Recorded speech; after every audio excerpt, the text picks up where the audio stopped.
Welcome everyone to the Chip Builder series. Scott Meyer here, and today we have a double header showcasing our builders live together. So let's introduce our guests today, Erwin and Ricky. So let's first meet Erwin, building from the Netherlands. Is that right, Erwin? That's right. Amsterdam is where I'm based, where I live. And well, actually, for me, the times haven't been as exciting as now since the beginning of the internet. So that's why I'm really interested in all the AI stuff and how it can help me and people do the things they like. So yeah, tell us, why is that, and what is different now than any other time since the beginning of the internet? Well, to me, it is because I've always been a fan of the democratization of media and technology. So beginning of the internet, when you started learning a little bit about HTML and stuff, and then you could make your own online magazine. So that felt like a big step that I didn't need other people to do it. A little bit later on, I did need programmers again. And now we're back in the time where I can make pretty complex stuff with a combination of no-code tools and AI. So I can make the first version of an app or a tool that I've in my head. I can make it myself. And maybe it's only for one person, maybe it's only for three persons, right? And that's what I like so much. You don't need a ton of money to do valuable stuff. Amazing, amazing. Well, Ricky, why don't you jump in? Tell us where you're calling in from and what you're working on. Most definitely. First and foremost, Scott, pleasure. Thank you so much for having myself, and pleasure to meet you as well, Erwin. I'm calling from Sydney, Australia. I run a company called Open. I'm a social entrepreneur, and I specialize in events as well as business development. Nice. And how are you kind of using AI or Chip, and what kind of impact is it having on your work? Well, I guess when I first came when I first come across Chip, I was in a process of building my own AI platform. And what the AI platform actually done, it helped generate standard operating procedures for emerging businesses. So I guess the journey that I'm on now and where I sort of find myself in the world is really just trying to help like emerging businesses, emerging entrepreneurs, emerging founders, just truly help with their fundamentals, like understand who their key clients, who their key target market is, how to identify what their service and their product is. And most importantly, like help the founder identify what their skills and their strengths are. So that's sort of where I try to like niche in like my work, and then try and build AI tools that help the user figure all of that out. Because I'm like, as my going through like the entrepreneurial journey myself, it's taken me years, even just to figure out what my offering is. So then if we could just accelerate that process in like 10 minutes, man, we're living in crazy times right now. And then the fact that you can just test things, and ship them. Man, I'm quite similar to Erwin. This is probably one of the most exciting times I've ever faced in the world of the internet, That's so cool. And so I'd love to ask both of you, we'll start with Ricky and then Erwin. One thing we're seeing, and both of you are embody, is bringing your own specific knowledge into this tool that has sort of like universal knowledge. So I'm curious how you think about that, Ricky, first, like adding what you know from your experience working with entrepreneurs to, personalize or, customize AI to your needs. Yeah. If that question makes sense. Okay, cool. Okay. So what I gather from the question is, how do I customize AI to help with my workflow? Is that correct? Or... Yeah, I think that's a question a lot of people have, and users too, is like, oh, this looks really cool. Now what? Right. So like I can ask a question, but what we've found is people like you and Erwin are taking some kind of experience and combining that. So I'm curious how you think about that. Yeah. I guess like with my overall experience, like a lot of the knowledge that I've attained in life was purely through books.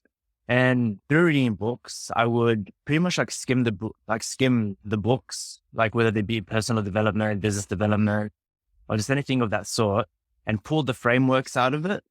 So whether it be like a step-by-step procedure on how to systemize your business and how to understand the client journey. But then I would read other books and I would see that those other books would be relevant to that. But then there wasn't any real system I could apply to. There wasn't really anything out there that sort of combined all this knowledge that I had into this one system. That's when I started playing around with AI. And then to put all that knowledge that I had attained and to put it within this own system that I'm building, then I could like provide like some sort of customized solution and some customized framework for the end user. So that's really what I've been experimenting with. And then and the fact that it generates at quite a substantial rate in terms of like the speed of on how to sort of like pull the knowledge from it. That is amazing. Like that on its own, it's just like, it just accelerates my personal work rate so much quicker. So Yeah. yeah, hopefully that answered your question, Scott. No, that's amazing. So Erwin, maybe we can get tactical. Like, how do you decide what to put into an AI tool based on all your experience, documents? Like, what is the things that you found really make the tool work better? Well, I think to me at the moment, it depends a little bit because sometimes you can use the broad knowledge that's in the AI and sometimes you want to make it really narrow. So for example, my children are professional musicians and I said you should have your own bot or assistants or how do you call it on your website as your help desks. So, and in there now you see the help desk is say taking all the questions that otherwise would have been in their email, of course. And what you do then is you know that people will have all those questions, so you put all those questions in there. So then you put all the interviews they've done in there. So in this case, you know all the information people will be asking for is in interviews, in biographies, in questions and answers they normally have. So you make sure so then I say, don't go out of that knowledge. Only look into the knowledge that I put in there. That is the one example. But another totally different one is, I really liked actually, I did for business, sort of an organization that helps businesses innovate. And I made two different ones. One is, what would Steve Jobs say? So I let them ask questions about innovations. And then I tell the bot, well, okay, you now are Steve Jobs. When you answer the questions, whenever you can, refer to something you said when, for example, the iPhone came out. So quote yourself, give it a time, give it a moment so that people can relate to that as well. So it feels more natural and more real. And I made another one. I don't know, maybe football or soccer is maybe not your thing, but maybe you know Johan Cruyff is one of the most Oh yeah. famous Oh yeah. I'm a Dutch soccer footballers. fan. I know. Yeah. And he's got really good, strange quotes as well. So I made one about his vision on leadership as well. So there's a totally different use case, you could say. But I agree what you said, Scott. The problem at the moment is when you put people behind ChatGPT or whatever it is, or a chip, whatever it is, they have an empty, how do you call it, an empty thing to write on, and they can write everything, so they don't know what to do with it. Yeah, there's a lot. There's a lot, and I think we have to put all the energy into explain people how it can help them. And what I say now is, because I know all the other options, of course, what you could do with AI. I think at the moment my goal is if I can let every company use chip or something else as a sort of a assistant.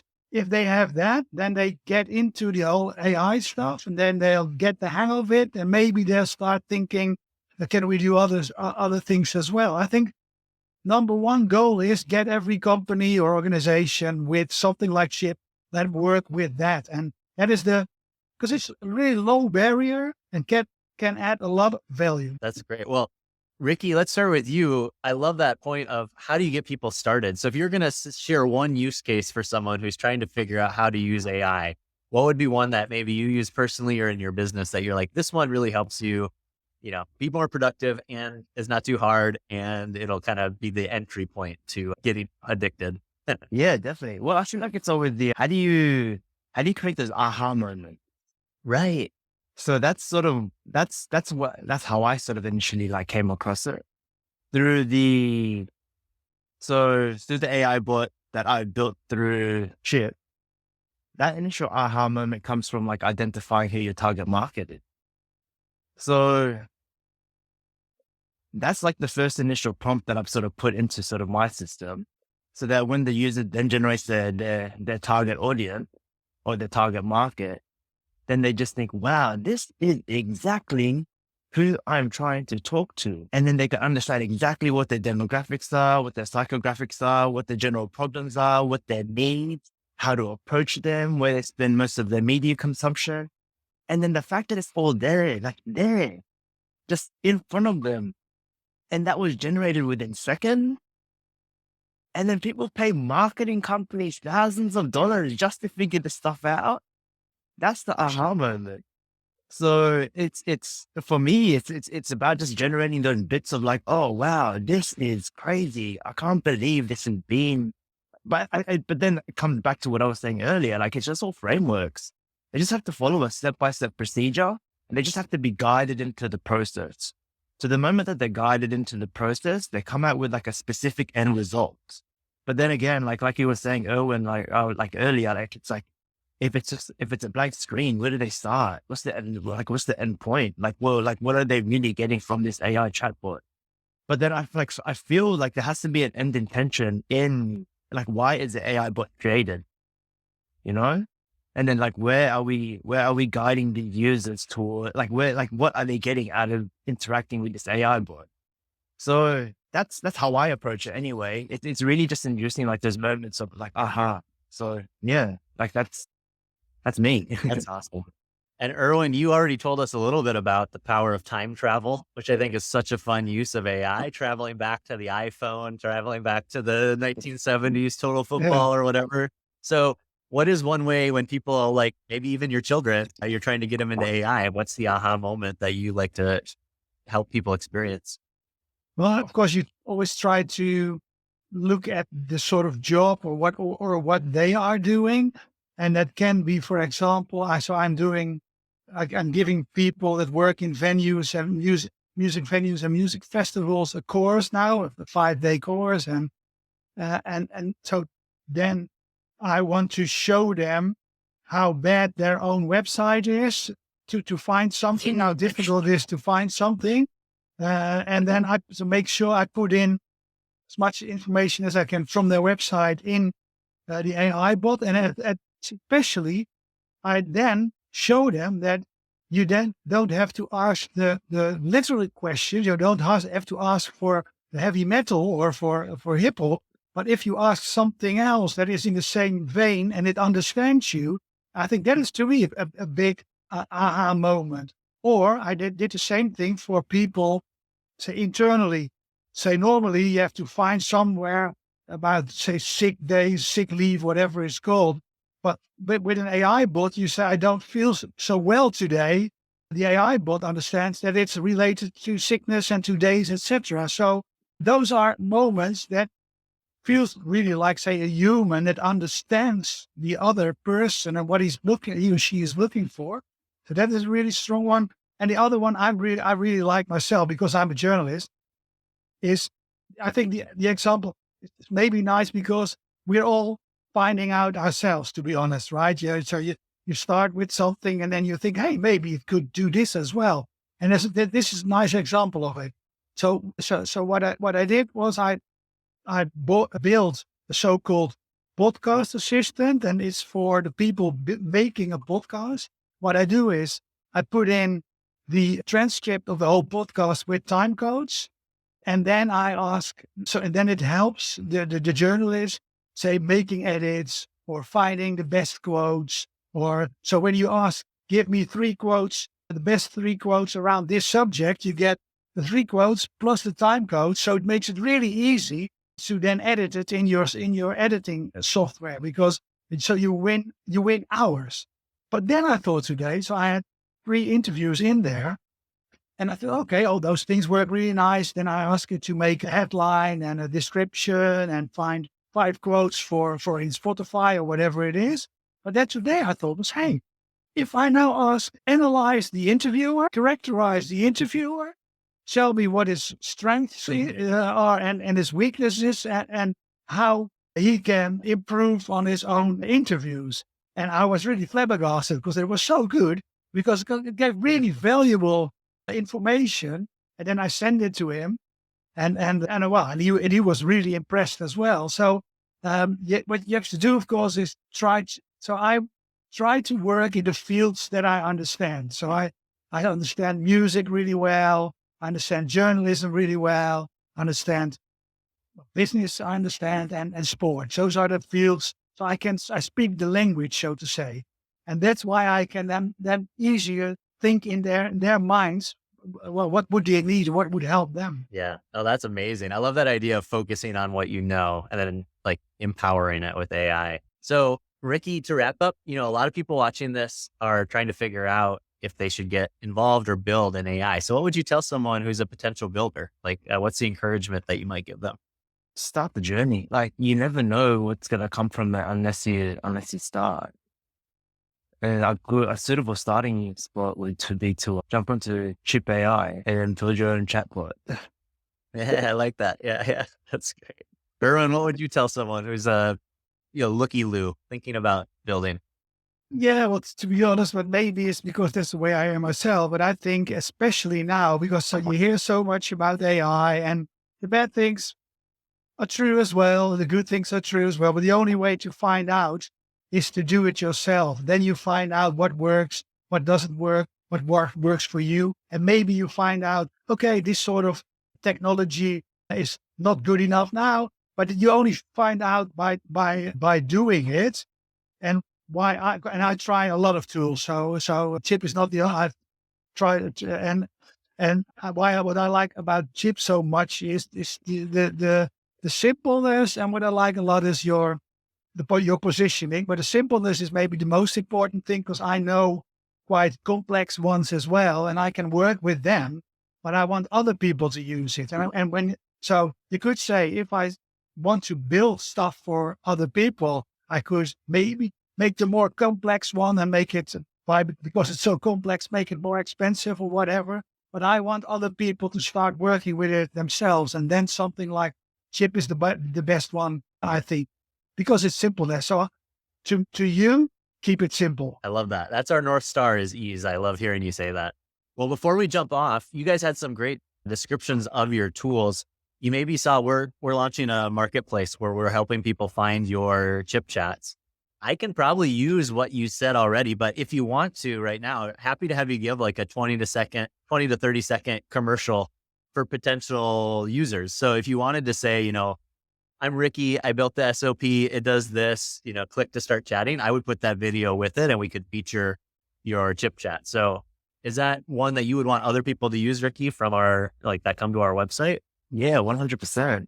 Okay. Do you want to do like a commercial version introducing it? So imagine someone's searching on our site for, whatever they might be searching for. So I would typically, if you say something like, I'm Ricky from Australia, whatever, this chat is perfect for XYZ. Use this if you want to achieve, ABC, something like that. And then I'll just cut it and use it as like the commercial on the chat. Okay, cool.